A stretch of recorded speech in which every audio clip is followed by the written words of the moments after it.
Hello सभी लोग।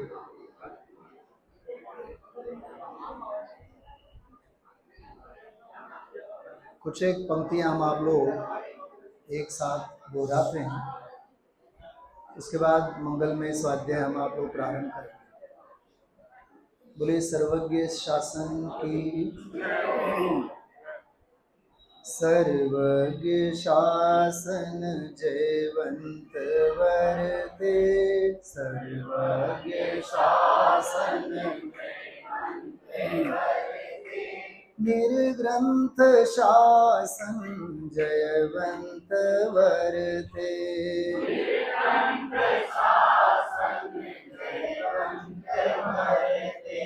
यही भाव अविच्छिन्न रहता है मन में, यही भाव सर्वज्ञ शासन जयवंत वरते।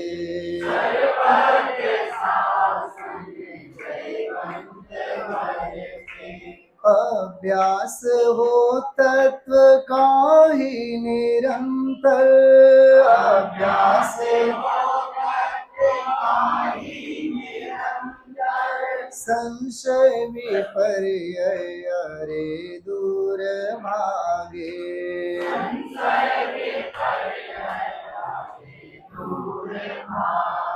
जिनागम पढ़े और पढ़ावे सभी को, जिनागम सदा ज्ञान दीपक सुजलता हो आगे।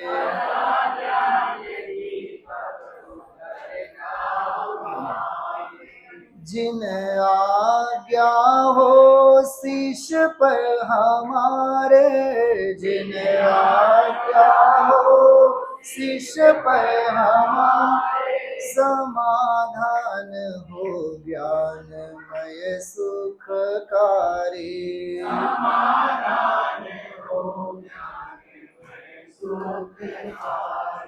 गुरुवर का गौरव सदा हो हृदय में, गुरुवर का बहे ज्ञान धारा सु आनंदकारी।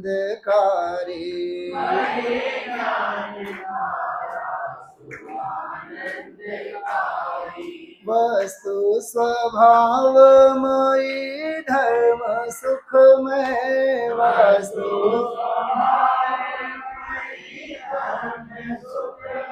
प्रकाश जगत में अनेकांत सम्यक।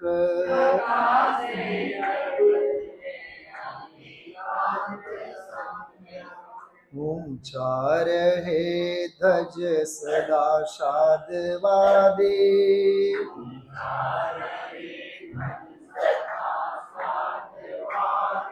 ऊंचा रहे ध्वज सदा शादवादी।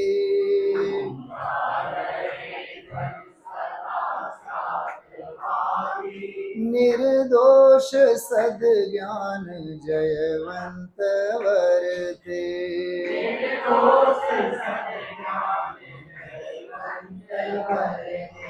सर्वज्ञ शासन जयवंत वरते।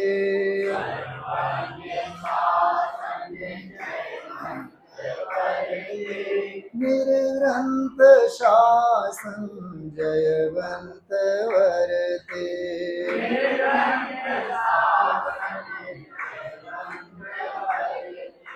रत्नत्रय मुक्ति का मार्ग है अद्भुत, रत्नत्रय मुक्ति का मार्ग है अद्भुत। चैतन्य रत्नाकर अद्भुत से अद्भुत।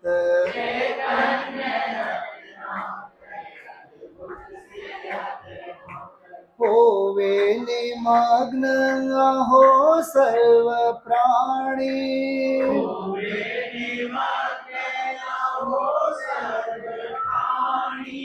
वीतरागी शासन जयवंत वरते।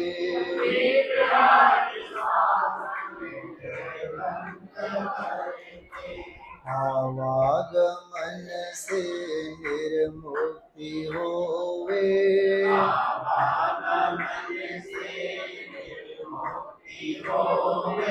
मुक्ति का साम्राज्य जयवंत वरते।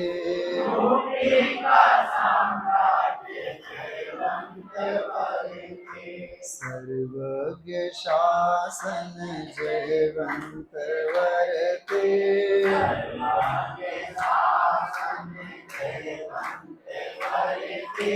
निर्ग्रंथ शासन जयवंत वरते।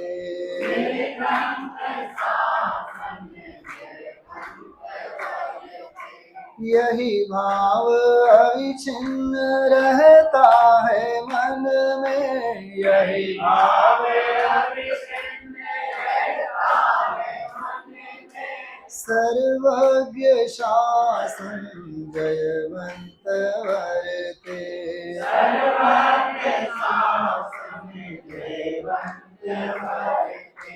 निर्ग्रंथ शासन जयवंत वरते।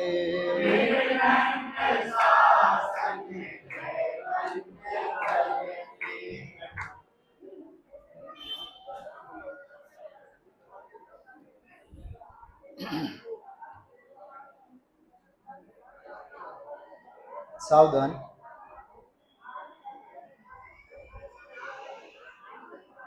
ओम नमः सिद्धेभ्यः, ओम नमः सिद्धेभ्यः, ओम नमः सिद्धेभ्यः। नमो अरिहन्ताणं, नमो सिद्धाणं, नमो आयर्याणं, नमो अज्ञायाणं, नमो सर्वसावरणं। मंगलम भगवान वीरो, मंगलम गौतमो गणी, मंगलम कुंद कुंदार्यो, जैन धर्मोऽस्तु मंगलम। सर्वमंगलमांगल्यं सर्वकल्याणिकायकं, प्रदानं सर्वधर्माणां ज्ञेयं जयतुशासनं। श्रीमत्परमगम्भीर शाद्वादामोगलाञ्छनं, जीयात्रैलोक्यनाथस्य शासनं जिनशासनं। णमिगुणजिनं वीरम् अनन्तवर्णानदंसन् सहावम्, ओच्छामिणियमसारम् केवली सुध केवली मणिनम्। आतंबने परमात्मा हो, शांति सारे देश में। हे देश ना सर्वोदय, महावीर के संदेश में, महावीर के संदेश में।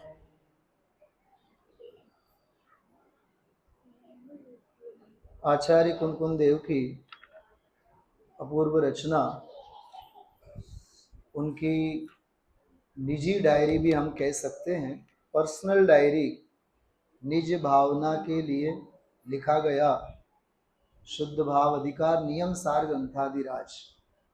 इसके अंतर्गत हम आप लोग केवल 18 गाथाएं और 22 कलश, उसका परिमाण यदि देखा जाए तो केवल और केवल 18 गाथाएं और 22 कलश, लेकिन परिमाण की अपेक्षा से देखते हैं विषय मर्यादित दिखता है, लेकिन उसका परिणाम अमर्याद है।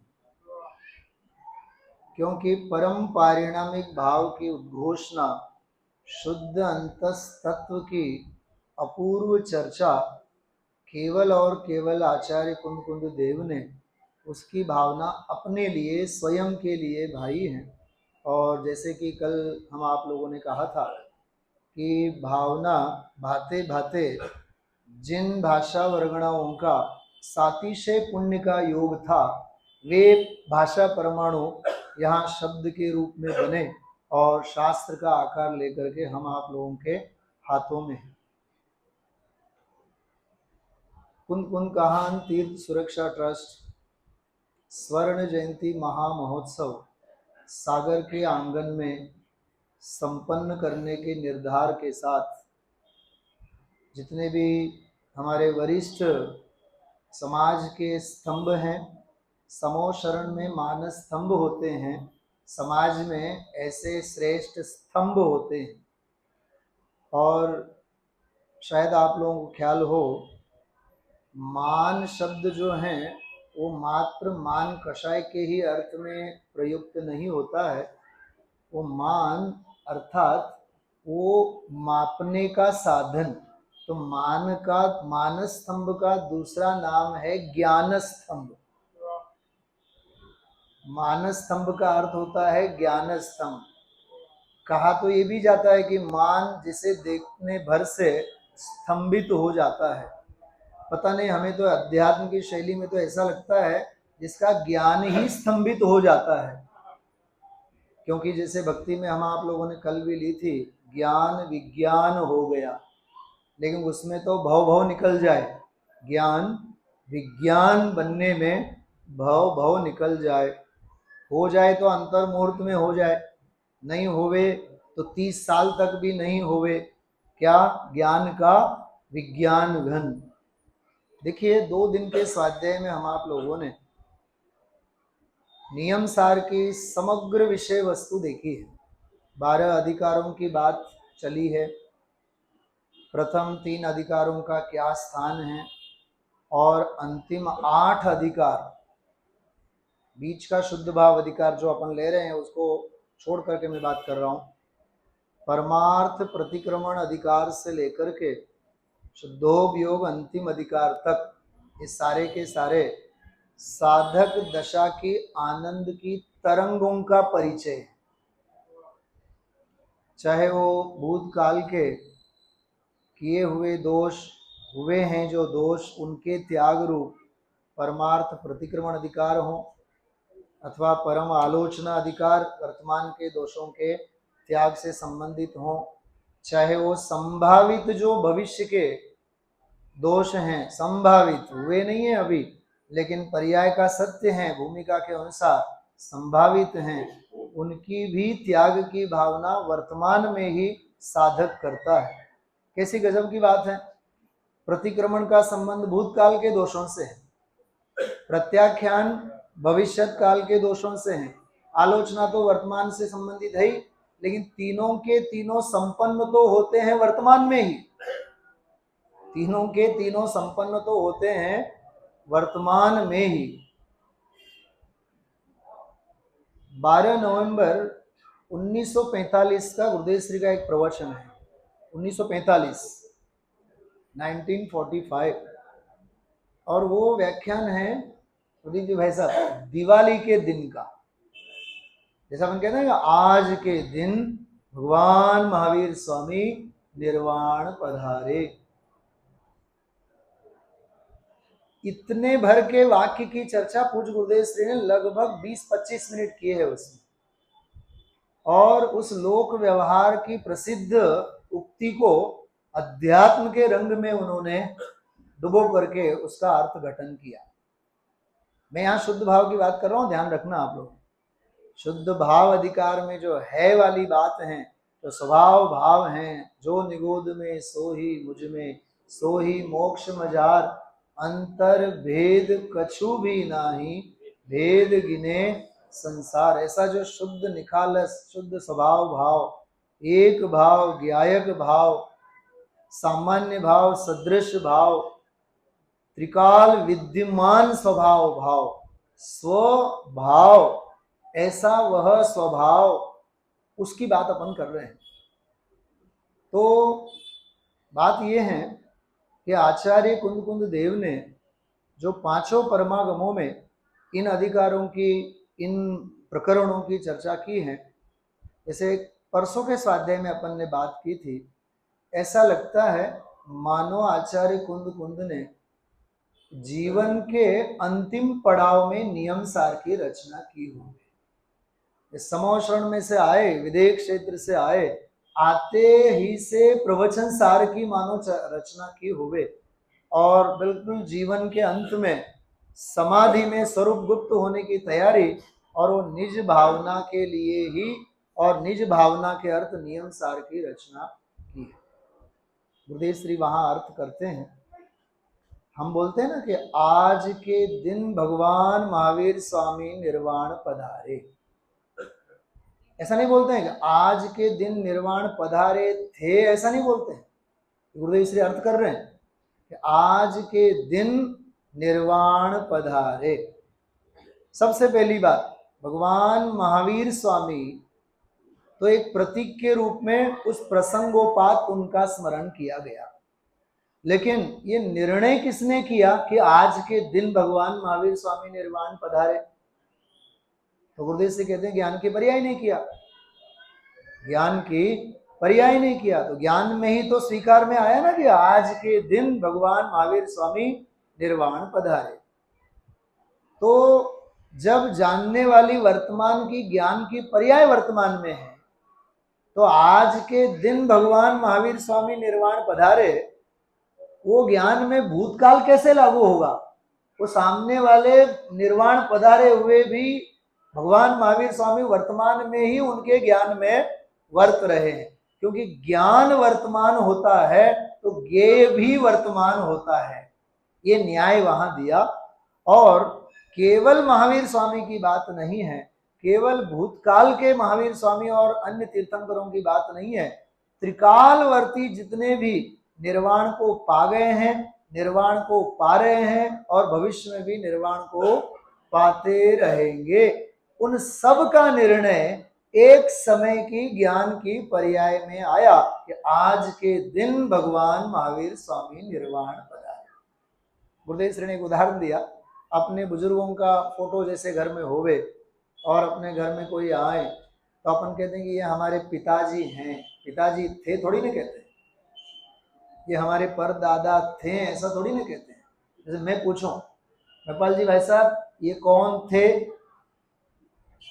तो भाई साहब बोलेंगे आप क्या पूछ रहे हैं, आप कौन थे, कौन है बोलो आप, क्योंकि महापुरुषों को कभी भी भूतकाल लागू नहीं पड़ता है, वर्तमान ही लागू पड़ता है।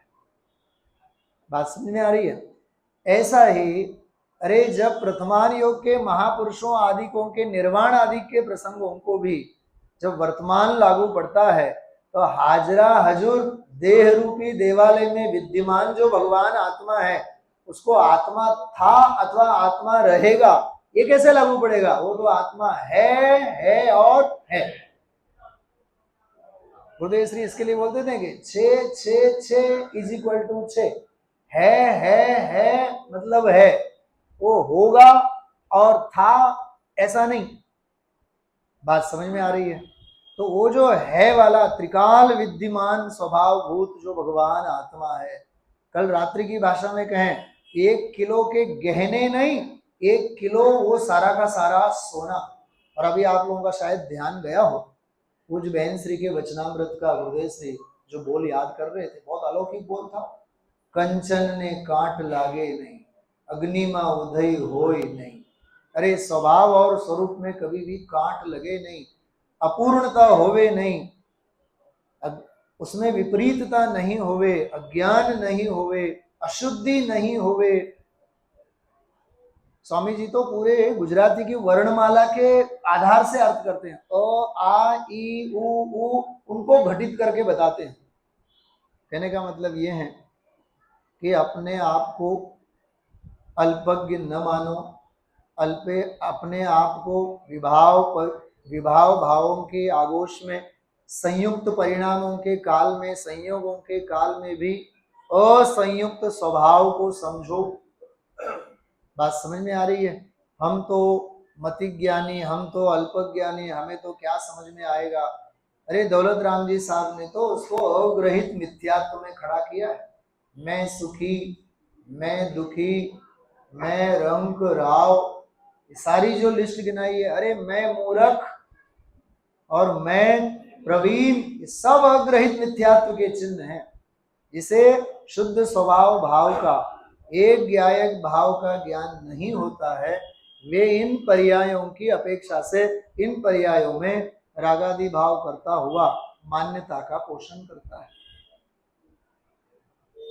बात ऐसी है, नर नारकादि पर्यायों से अपनी पहचान करना, ये अमृत चंद्राचार्य देव की भाषा में तो समस्त मनुष्य व्यवहार को अपने छाती से लगा करके बैठने जैसा पर समय वाला अज्ञान है। वो सामान्य अज्ञान नहीं है। भले वहां वो मनुष्य व्यवहार व्यंजन पर्याय वाली बात लिखी है, लेकिन मनुष्य व्यवहार को छाती से लगा के बैठा हुआ है।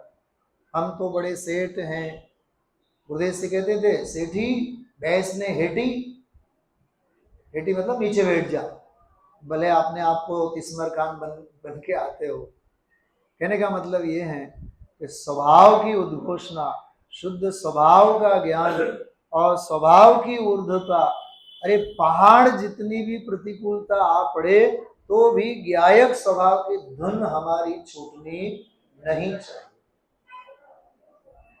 ऐसी अलौकिक चर्चाएं हैं शुद्ध भाव अधिकार के अंतर्गत। 7-8 गाथाओं के संदर्भ में अपन ने समुच्चय चर्चा की है, उसको अपन लोग केवल गाथाओं के माध्यम से यहाँ दोहराते हैं। आप लोग सभी ध्यान दीजिएगा। पहली गाथा 38वीं गाथा, जिनमें जीवादि सभी तत्वों को पर्याय भाव, जीव के पर्याय भाव आदि से लेकर के सारे अजीव आश्रव बंध संबंध निजरा मोक्ष आदि सारे भावों को वहां बहिर्तत्व कहकर के आत्मा ही आत्मा के लिए ग्राह्य है, आत्मा ही आत्मा के लिए उपादेय है, परम पारिणामिक स्वभाव भाव की मूल बात इस शुद्ध भाव अधिकार में कही है। और दूसरी पंक्ति में तो कर्मोदय जन्य जितनी भी अर्थ पर्याय, व्यंजन पर्याय, पर्यायों का जितना जो भी विस्तार है, भेदों का, गुण भेदों का जितना जो भी विस्तार है, वो सारे के सारे स्वभाव भाव से बाह्य हैं। इसकी घोषणा इस 38वीं गाथा में की। यहीं से अपन प्रारंभ करते हैं। मूल गाथा देखिए, यहाँ नीचे जो गाथा हिंदी में है उस गाथा का पाठ करते हैं। हे सब बहि तत्व ये जीवादि आत्मा राय है, अरु कर्म से उत्पन्न गुण पर्याय से वह बाह्य है। बहुत अपूर्व गाथा, 2-1 दिन हम आप लोगों ने मूल गाथा के माध्यम से भी पाठ किया था। आगे अपन बढ़ते हैं। देखिए 39 नंबर की गाथा, कल इसका विस्तार अपन ने देखा था। हम आप लोग अपने व्यावहारिक जीवन में छोटे मोटे प्रसंग जो बनते हैं, मान अपमान आदि के उदयाधीन परिस्थितियां हैं। देखो एक बात समझ में आती है, मान और अपमान के कारण, पंडित साहब, मान और अपमान के कारण ज्ञान की हत्या तो नहीं की जा सकती है ना। क्या कहा मैंने? मान और अपमान के कारण, सुनो, ज्ञान की हत्या तो नहीं की जा सकती है ना। पंडित जी साहब एक उदाहरण देते हैं स्वानुभूति पत्रावली में। जैसे बच्चे को रास्ते पे लाना होवे, उसको संस्कारशील बनाना होवे, तो उस बच्चे को पूरी निर्दयता के साथ गुरुकुल में भेजा जाता है, विद्या निकेतन में भेजा जाता है। कहाँ आशीष जी हमारे? विद्या निकेतन में भेजा जाता है। और सिद्धांत पंडित साहब कहते हैं, अरे तुझे अपने पर्याय को कल्याणमयी बनाना है तो त्रिकाली ध्रुव के गुरुकुल में परिपूर्ण निर्दयता से उसको छोड़ दो। संसार शरीर और भोगों से दृष्टि को हटाओ और स्वभाव भाव में, त्रिकाल ज्ञायक भाव में उसे छोड़ दो। वो स्वयं अध्रुव होने पर भी ध्रुव बन करके बाहर आएगी। वो विशेष होने पर भी सामान्य का स्वर लेकर के बाहर आएगी। क्या गजब की बातें हैं। इसलिए ये शुद्ध भाव अधिकार के अंतर्गत जो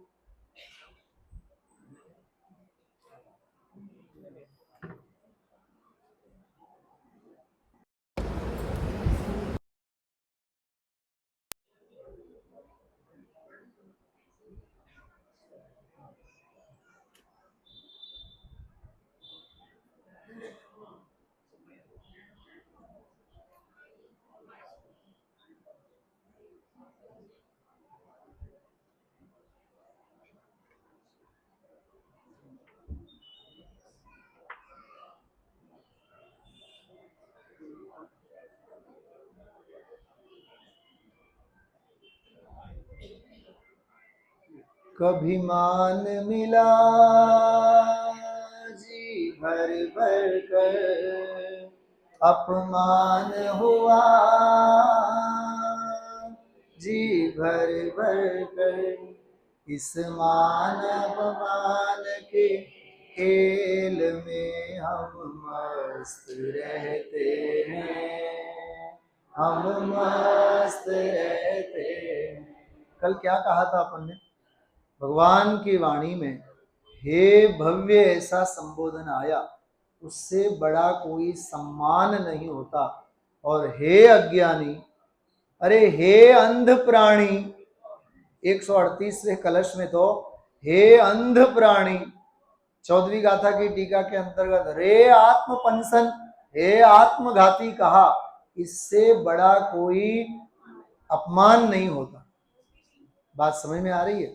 एक जमाना तो हा माँ और धिक का था, फिर कालक्रम से और शब्दावलियां उसमें बढ़ा दी गई। तो मान और अपमान आदि के ये जो उदयाधीन परिस्थितियां होती हैं, अरे मान का होना, अपमान का होना, सुनना ध्यान से आप लोग, बंधे हुए दुर्भग नाम कर्म से अथवा बंधे हुए अपयश कीर्ति के उदय से, ये उदय तो अपना काम करेंगे, उदय अपना काम करते हैं, हम नित्य उद्योतमान अपने स्वभाव में रहते हैं। ये शुद्ध भाव हम आपको बताता है। ऐसा लगता है कि ये शुद्ध भाव अधिकार जो है, आचार्य कुंद देव कहीं थर्ड पर्सन के रूप में दूर बैठे बैठे शुद्ध भाव का परिचय नहीं करा रहे हैं। वो ये कह रहे हैं अहम एको खलु शुद्धो, ये मैं ऐसा शुद्ध भगवान आत्मा हूं, मैं यह एक हूं, एगो में सासणो अप्पा नाण दंसण लक्षणा शेषा बहिर्भवा भावा सब्बे संयोग लक्षणा। कहने का तात्पर्य यह है, अपना आत्म परिचय आचार्य कुंद देव ने यदि किसी अधिकार में दिया है तो वह शुद्ध भाव अधिकार में दिया है। उन्होंने अपना परिचय दिया, हम उसे अपना परिचय समझ करके हमें अपनाना चाहिए। तो ये गाथा देखिए आप, नोखल सहाव ठाणा नो मानव मान भाव ठाणा, नो हरिस भाव ठाणा, नो जीव सा हरिस ठाणा। अरे हर्ष से और अहर्ष से भी परे, क्योंकि हर्षित भी होना और अहर्षित भी होना दोनों अपद ध्यान है। हर्षित होना ये रौद्र ध्यान है। कौन सा ध्यान है? रौद्र ध्यान है। और अहर्षित होना ये आर्त ध्यान है। क्या बात कर रहे हैं आप? कहां? आगम में लिखा हुआ है, इष्ट के संयोग में, अनिष्ट के वियोग में। और खास करके रौद्र ध्यानों के तो कितने खतरनाक नाम दिए हैं। परिग्रहानंदी नाम का कौन सा ध्यान? रौद्र ध्यान, जो अपन ने लिया था ना इसमें, निश्चय परम आवश्यक अधिकार। उस निश्चय परम आवश्यक अधिकार की दूसरी गाथा में पद्म परिमलधारी देव ने लिखा है, अशुभ भाव के कारण सुनना ध्यान से आगे की भाषा। अशुभ भाव के कारण बाह्य में द्रव्य लिंग आदि को धारण करके, अरे अशुभ भाव के कारण बाह्य में द्रव्य लिंग आदि को धारण करके, लिखा है केवल भोजन के लिए, पदम प्रमलधारी देव ने ये लिखा है भोजनार्थम, भोजनार्थ के लिए जिन मंदिर और जिन मंदिर का धन व्यापार आदि में प्रवृत्ति करने वाला वह साधक पर वश है। इसलिए गुरुदेव से कहते थे, अभी भाई जी कल रात में मैंने सारा प्रसंग सुन रहा था, स्टार ऑफ इंडिया में से जब ये नक्की किया गया पूज्य गुरुदेव श्री का पदार्पण अब स्वाध्याय भवन में होगा, तो वो तो घटना हो गई जब हुई, लेकिन कुछ ही महीनों पहले, कुछ ही साल एक पहले समझिए, रामजी भाई वगैरह सारे गुरुदेव श्री प्रस्ताव लेके गए। गुरुदेव श्री अब यहाँ संख्या तो बढ़ती चली जा रही है, अब थोड़ा सा हमें परिसर, स्वाध्याय भवन आदि परिसर का विस्तार हमें करने की आवश्यकता है। अब देखना गुरुदेव से क्या बोल रहे हैं, भाई અમારે ભરોસે તમે સંકુલનનો વિસ્તાર નહીં કરો, અમને જો વૈરાગ્ય ભાવ ઉછળી જશે તો જંગલની વાટે અમે જતા રહીશું, हम तो जंगल के रास्ते निकल जाएंगे। हमारे भरोसे तुम इस संकुलन का परिसर का विस्तार मत करो।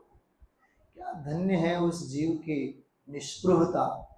मतलब अपन लोगों शास्त्र में तो पढ़ते हैं जल से भिन्न कमल, लेकिन वो जीवंत कमल तो पूज्य गुरुदेव श्री का हृदय था। तो बिल्कुल जीते जी ऐसे जल से भिन्न कमल जैसे जी गए। हम लोग तो वहाँ गुजरात में एक बहुत सुंदर गीत, वहाँ एक नाटक में संकलन किया था, ये देखो समझ में आएगा आप लोगों को। कहते हैं गुरुदेव श्री ने कहा, सुनो कि भगवान, मैं भगवान हूँ ऐसा नक्की कर, निर्णय कर, हवे कौन कैसे आत्मा आत्मा परमात्मा। अरे अब तुझे कौन कहने के लिए है, आत्मा तो परमात्मा है। कुंद कुंदाचार्य निवाणी बधी, એ તો પોતે जीवन जीवी गया। अरे कुंद कुंद आचार्य की वाणी के जीवन को वे खुद ही जी करके चले गए। कुंद कुंद आचार्य निवाणी बधी, ये तो पोते जीवन जीवी गया। हवे कौन कैसे दाद रे आत्मा परमात्मा। अरे सीढ़ी पे खड़े खड़े तुझे कौन बोलेगा तू आत्मा परमात्मा है। तो ऐसा अपूर्व योग बनाओ और हम आप लोगों को ऐसी अद्भुत निधियां हम आप लोगों को मिली और उसका आनंद लेना। देखो माल भी मिला हम आप लोगों को, आचार्य कुंद कुंद देव का परमागमन का माल भी मिला, और माल को कैसे पचाना वो भी शैली, वो भी पद्धति, जल जीरा कहिए जो भी कहें आप, वो अमृत रसायन भी मिला कि भाई देखो माल पचाओ तो ये पचाओ, और माल पचाओ तो इस पद्धति से पचाओ, इस रीति से पचाओ। इसके अलावा तो अन्यो नतिन रिक्तम याथा तथ्यम विनाच विपरीता, इसके अलावा तो कोई और उपाय है नहीं। इसलिए यहाँ आचार्य देव इस गाथा में कह रहे हैं, मान होवे अपमान होवे ये सब स्वभाव के स्थान नहीं है, और हर्ष स्थान और अहर्ष स्थान भी ये सारे के सारे अर्थ ध्यान राग द्वेषादि के स्थान हैं। ये स्वभाव के मेरे ज्ञायक भाव के स्थान नहीं है, शुद्ध भाव के स्थान नहीं है। वो पर्याय की पामरता, वो पर्यायार्थिक नहीं से किसी भी अपेक्षा से कहा हुआ होवे वो उसकी जगह है। कलश टीकाकार तो कहते हैं व्यवहार मात्र कथन मात्र है। क्या कहा? व्यवहार मात्र, कथन मात्र हैं, कहने भर के, वस्तु स्वभाव के कहने भर के वे प्रकरण। सोचो आप, ये कितनी गहरी और गंभीर बात है। कल जो जय दहला जी का मैंने संदर्भ दिया था, बड़े बड़े अच्छों को तो रोंगटे खड़े हो जाए ऐसा था वो। अरे हम तो शुद्धोपयोग की प्रतिज्ञा लेकर के निकले थे, लेकिन महाव्रतादिकों का अंतराय, इसमें हमें रहना पड़ रहा है, ये हमारी मजबूरी। इसको बोलते हैं परम औदासीन्य भाव में भी उदासीनता। रागादि भावों की उदासीनता तो बहुत दूर की बात है, महाव्रतादिकों का पालन कर रहा हो वे साधक, तब भी वहां उन विकल्पों का बोझा, उन विकल्पों का भार उनके अपने माथे नहीं है। शब्द स्फुरायमान हो रहे हैं, वाक्य बनते चले जा रहे हैं, शास्त्रों की रचना होती चली जा रही है, वचनादिक लिखनादिक क्रिया, ये सब हैं पुद्गल के खेल, इनसो नाही। अच्छा ठीक है, उनके तो आप नहीं हो करता धरता, लेकिन जो भाव आप संजो के बैठे हैं ना, हम समय सार तो लिखेंगे, हम पूरा तो करेंगे। अरे 415 में तो समय सार पूरा हो जाता है, 278 में तो आत्मख्याति पूरी हो जाती है, नियम सार की टीका 311 कलशों में पूरी हो जाती है, 187 गाथाओं में तो ग्रंथ पूरा हो जाता है, कहीं कोई संख्याओं का मेल नहीं है। तब मुझे तो छोटे दादा का एक वाक्य याद आता है। मनीष जी, दादा बोलते थे, इतिहास बनाने वाले इतिहास लिखा नहीं करते, और इतिहास लिखने वाले कभी इतिहास बनाया नहीं करते। ये आचार्य मुनि भगवंत तो इतिहास बनाने वालों में से हैं, इतिहास लिखने वाले तो लिखते चले जाएंगे। विराट कोहली ने कितनी सेंचुरी मारी, सचिन ने सेंचुरी की सेंचुरी मारी या नहीं मारी, वो लिखने वालों का संकल्प विकल्प है। इतिहास बनाने वाले का मतलब क्या है? वो तो अपनी मोक्ष मार्ग में केली करता चला जा रहा है, वो खेलता चला जा रहा है। नेचुरल गेम कहते हैं ना, बढ़िया स्कोरर लोग भी बोलते हैं नेचुरल गेम खेलो आप।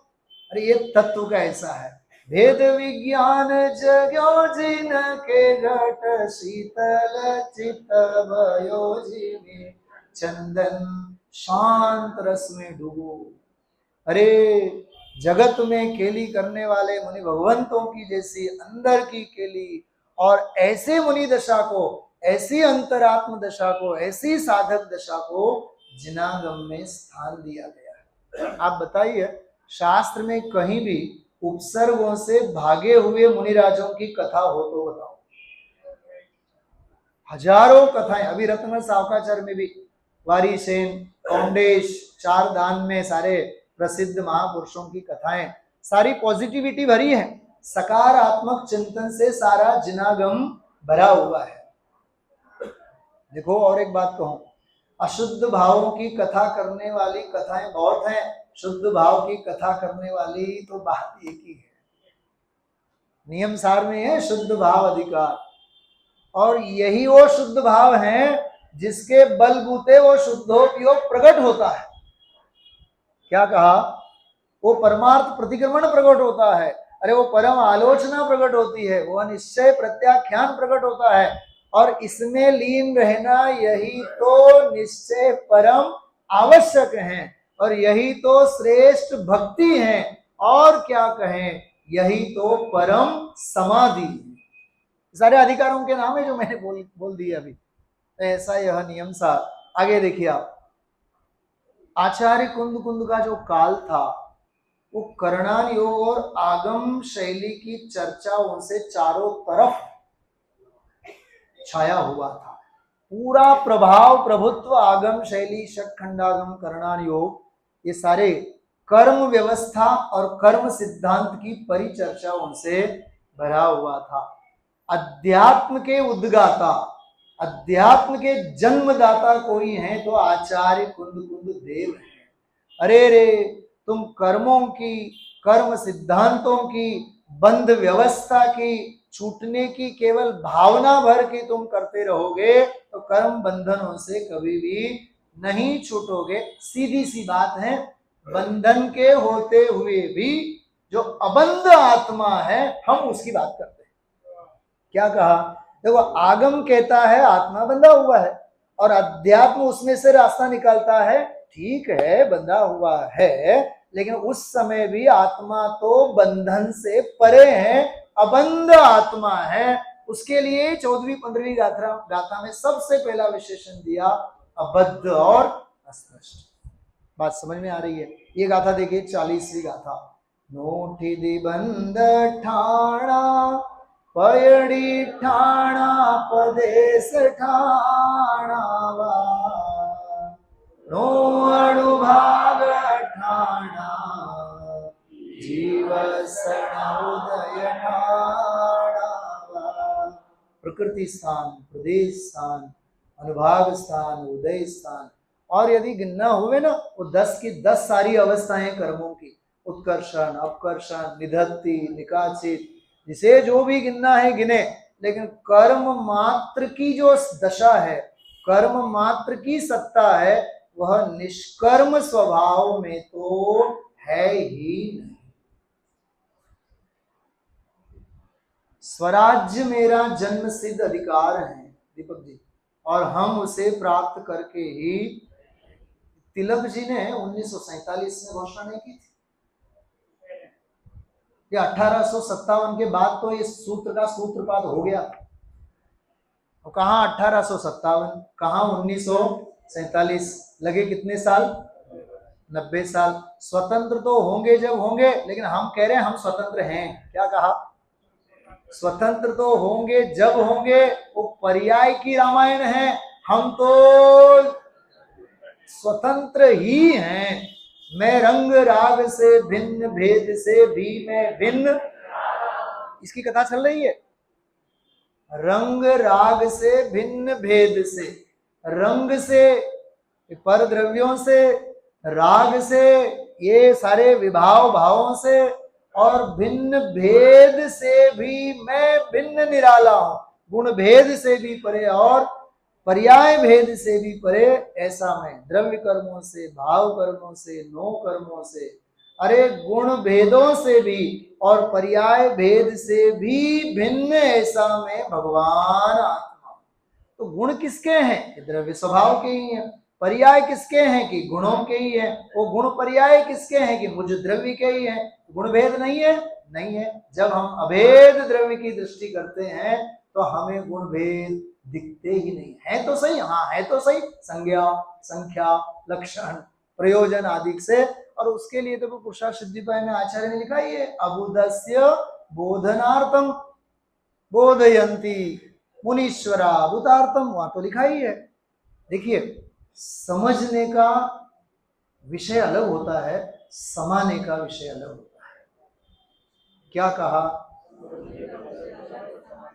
समझने की बात अलग होती है अरविंद जी, और समाने की अलग बात होती है। हमारे लालचंद भाई जी एक बात, बहुत जोरदार बात कहा करते थे। देखिए, वेद विज्ञान की बहुत सूक्ष्म बात कर रहे हैं।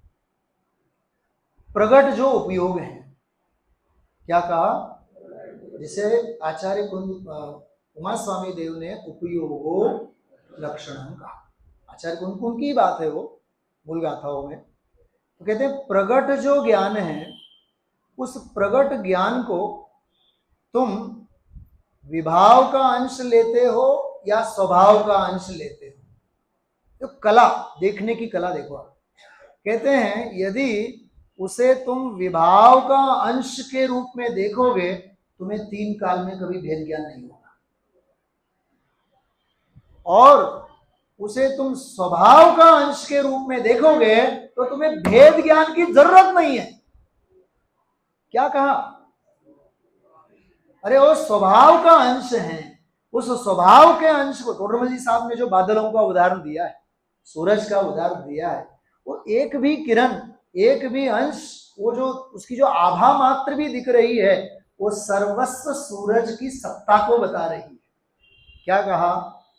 वो सर्वस्व सूरज की सत्ता को बता रही है। एक छोटी सी पुस्तक है, आदरणीय वीर सागर जी भाई साहब ने उसका संपादन किया है। तू किरण नहीं, तू सूरज है।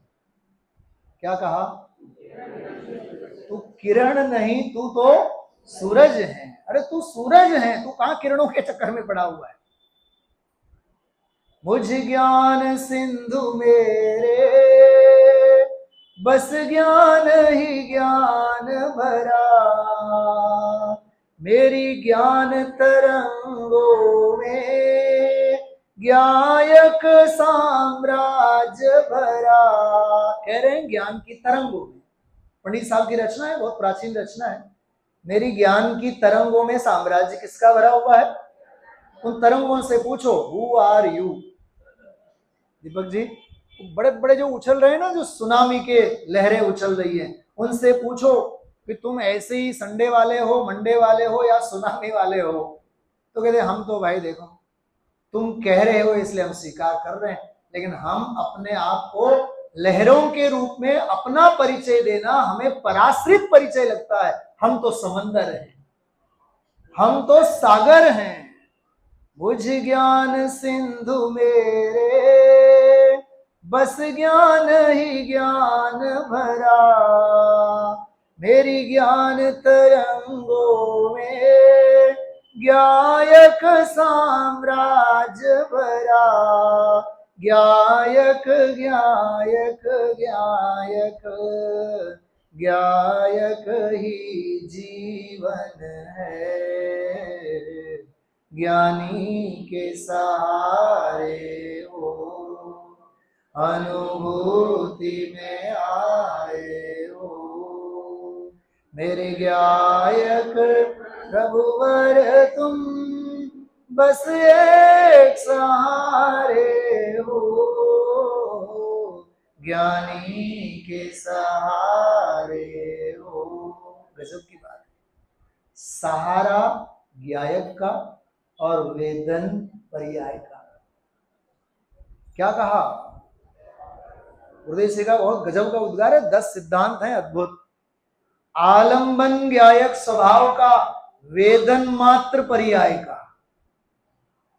तो आत्मा वो अवेदक, वो अकारक।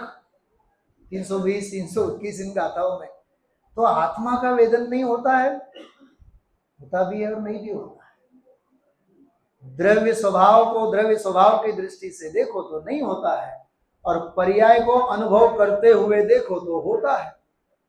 अरे इसी का नाम तो सामान्य का आविर्भाव है, और इसी का नाम तो विशेष का तिरोभाव है। लेकिन सामान्य का न कभी तिरोभाव होता है और न कभी आविर्भाव, वो आविर्भूत ही है। तो आविर्भाव तिरोभाव किसका? वो पर्याय में होता है। वो पर्याय उसको नहीं मानती हुई प्रकट होती है, उसका नाम है विशेष का आविर्भाव, सामान्य का तिरोभाव। और वो पर्याय जब द्रव्य स्वभाव भाव को मैं ज्ञानानंद स्वभावी हूं, मैं ज्ञानानंद स्वभावी हूं, मैं शुद्ध बुद्ध अविरुद्ध एक पर परिणति से अप्रभावी हूं, आत्मानुभूति से प्राप्त तत्व में ज्ञानानंद स्वभावी हूं। ऐसी उछलती हुई जो दशा है, ऐसी उछलती हुई जो दृष्टि है, उस दृष्टि के रग रग में, रोम रोम में जब द्रव्य स्वभाव बसता है, उसका नाम है द्रव्य दृष्टि, और उसका नाम है सामान्य का आविर्भाव। सच में तो वह समयवर्ती पर्याय अब धन्य हो गई, जो स्वकाल में, स्वकाल के लिए क्षणिक होते हुए भी स्वकाल में त्रिकाल को जी जाती है। स्वकाल में त्रिकाल स्वभाव को जी जाती है। इसलिए कर्म सिद्धांतों आदि के काल में भी आचार्य कुंद देव ने डंके की चोटी बात कही, अरे प्रकृति स्थान, प्रदेश स्थान, सारे करणानियों की अपेक्षा से सारा विषय है, सारा विवेचन है, वो अपनी जगह है, लेकिन केवल उन कर्म बंध के धर्म ध्यान रूप चिंतन से यदि तुम्हारी बुद्धि अंध होती होवे तो तुम्हें समझना चाहिए मैं तो कर्म बंधन से पार, ऐसा भगवान आत्मा। ऐसी गजब की बात इस गाथा में है। आगे देखिए, ये वाली गाथा तो कितनी अंदर की। वहां तो कर्मों की निषेध की बात आई, वहां तो कर्म सिद्धांतों से उठा करके स्वभाव में ले आए। 41वीं गाथा देखिए। नहीं स्थान क्षायक भाव के क्षयोपशमिक तथा नहीं स्थान उपशम भाव के होते। 5 भावों में 4 की छटनी इस गाथा में, उदय स्थान, उपशम स्थान, क्षयोपशम के स्थान और क्षायी स्थान। सबसे पहले तो इसमें लिया है नोखय्य भाव ठाणा। देखो, पर्याय की अपूर्ण दशा हो या पर्याय की पूर्ण दशा हो, वो परिपूर्ण द्रव्य स्वभाव में नहीं है, ये कह रहे हैं यहां। परिपूर्ण द्रव्य स्वभाव में वे नहीं है, वो अपूर्ण दशा होवे चाहे पूर्ण दशा होवे, चाहे कर्मों की उदयाधीन दशा होवे। कल मैंने कही थी, इतना अध्यात्म सुनते हुए भी हमारी अभी भी कर्मों की भाषा छूटती नहीं है। क्यों साहब आजकल मंदिर दिख नहीं रहे हो? अरे साहब थोड़े से उदय हमारे अभी भी उदय के चक्कर में है। नित्य उद्योतमान स्वभाव में कब आएंगे हम? हमारी भाषा हमारे स्वर स्वभाव के कब होंगे? हमारी साधना स्वभाव की कब होगी? साधना के रास्ते आत्मा के वास्ते चल रे राही। इस आत्मा के वास्ते तो चल, गायक स्वभाव के वास्ते तो चल, ये कह रहे हैं यहाँ भाई। उदय स्थान, उपशम स्थान सब पता है। उपशम भाव के बिना मोक्ष मार्ग प्रारंभ नहीं होगा। साधक अवस्था में क्षयोपशम भाव भी आए बिना नहीं रहेगा। और पूर्ण दशा जो सकेवल सयोग अवस्था में अनंत चतुष्टय संपन्न नवलब्धि रूप जो क्षयिक 9 प्रकार के भाव हैं, वो भी प्रकट हुए बिना नहीं रहेंगे। लेकिन उन भावों से परे जो स्वभाव हैं उसकी हम बात कर रहे हैं, उसका नाम है ज्ञायक भाव। सारा करणान योग इसमें लिया है। कर्मों का क्षय होने पर जो भाव हो उसका नाम क्षयिक भाव, जो हो उसका नाम पारिणामिक भाव, जो है उसका नाम तो पारिणामिक भाव, परम पारिणामिक भाव। इसलिए उनकी वहां छटनी करते हुए, और यहाँ ये बात बहुत मार्मिक ढंग से ली उन्होंने। कल कलश भी अपन ने लिया था 58वां। आगे बढ़ते हैं, देखिए 42 नंबर की गाथा 42। अब ये और अशुद्धियों को कितना निकाल रहे हैं देखो आप। शुद्ध भाव अधिकार में कितनों की छटनी कर रहे हैं। चतुगति भ्रमण नहीं जन्म मृत्यु न रोग शोक जरा नहीं कुल योनि नहीं जीव स्थान मार्ग के। कल अपन ने कही थी ना, षटखंडागम की टीका गंधहस्ती महाभाष्य के रूप में की गई होवे। परिक्रम नाम की टीका तो आचार्य कुंद कुंद देव ने ही लिखी हुई है। ये श्रुति सर्वमान्य है। ऐसा नहीं कि करणान योग के ऊपर आचार्य कुंद कुंद देव ने कलम नहीं चला हुई। अरे पूरा का पूरा बंध अधिकार करणान योग है। सारा का सारा बंध अधिकार ही करणान योग है। एक एक गाथा देखो आप। क्योंकि मैं दूसरों को जिला सकता हूं, मैं दूसरों को मार सकता हूं, दूसरे मुझे जिला सकते हैं, मार सकते हैं, कोई और मुझे अथवा या मैं किसी को सुखी अथवा दुखी कर सकता हूं। ये सारे के सारे जो है ना कर्मोदय जन्य स्थिति है। और गहरी भाषा में कहूं, सारी वो जय धौला है। सारी की सारी जय धौला है। जो आंतरिक जो पेज दोष का प्रदर्शन, पेज दोष की कथा करने वाले सारे विषय हैं। तो 4 गतियों से भिन्न भगवान आत्मा। गुरुदेव श्री के काल में ऐसे ऐसे लोग भी पहुंचते थे कि वे कहा करते थे कि साहब मनुष्य भव के बिना तो मोक्ष नहीं होवे। तो गुरुदेव श्री बोलते थे, कितला ने मोक्ष थई बताओ तो खरा, कितनों को मोक्ष हो बताओ तो सही। कहने का मतलब है वो मनुष्य भव होवे, मुनि दशा के लिए वो दशा होवे, वो सारी बातें अपनी जगह हैं। लेकिन शुद्ध स्वभाव भाव उसमें 4 गति नहीं है। अरे गतियों के भाव नहीं है, भव के भाव नहीं है। ऐसा जो स्वभाव भाव ज्ञायक भाव, उस ज्ञायक भाव को या समस्त द्रव्य कर्म, भाव कर्म और नो कर्मों से भिन्न भगवान आत्मा के रूप में, शुद्ध भाव के रूप में आचार्य देव ने हम आप लोगों को यहाँ फरमाया, समझाया। उस स्वभाव भाव की दृष्टि हम आप सभी को होवे और इस शुद्ध स्वभाव भाव की अविरल धारा में हम आप लोग बहते रहें, इसी मंगल भावना के साथ विराम लेते हैं। ओम नमः शिवाय।